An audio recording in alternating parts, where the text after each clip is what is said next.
सगळ्या उमेदवारांनी अर्ज भरलेले आहेत. अर्ज भरण्याची प्रक्रिया सुद्धा चालू आहे आणि त्यांच्या पाठीशी ठामपणे उभा राहून त्यांचा प्रचार चांगल्या पद्धतीनं करून ते या जिल्हा परिषद आणि पंचायत समितीमध्ये निवडून येतील अशी आम्हा सगळ्यांना खात्री आहे. एकंदरीत तुम्ही पहिल्यांदाच भारतीय जनता पार्टीचे कार्यकर्ते नेते म्हणून या निवडणुकीला सामोरे जात आहे.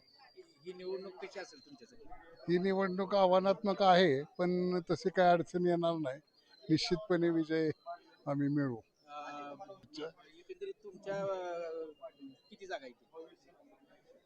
पंचायत समिती जिल्हा परिषदमध्ये तर भारतीय जनता पार्टी सत्तेवर येतीच. पंचायत समितीमध्ये सुद्धा सभापती भारतीय जनता पार्टीचा होईल अशी आमची अपेक्षा आहे. खरं तर आपण मोहिते पाटील समर्थक म्हणून होता, गेले अनेक वर्ष झडपीमध्ये होता, शंकर सहकारी कारखान्यामध्ये आपण काम केलेलं आहे, परंतु अचानक आपण भारतीय जनता पार्टीमध्ये प्रवेश केला.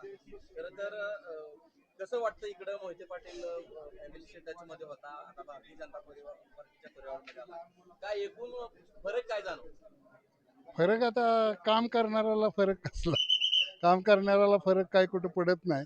परंतु भारतीय जनता म्हणजे सोडताना वेदना होणारच, वेदनादायक होतच.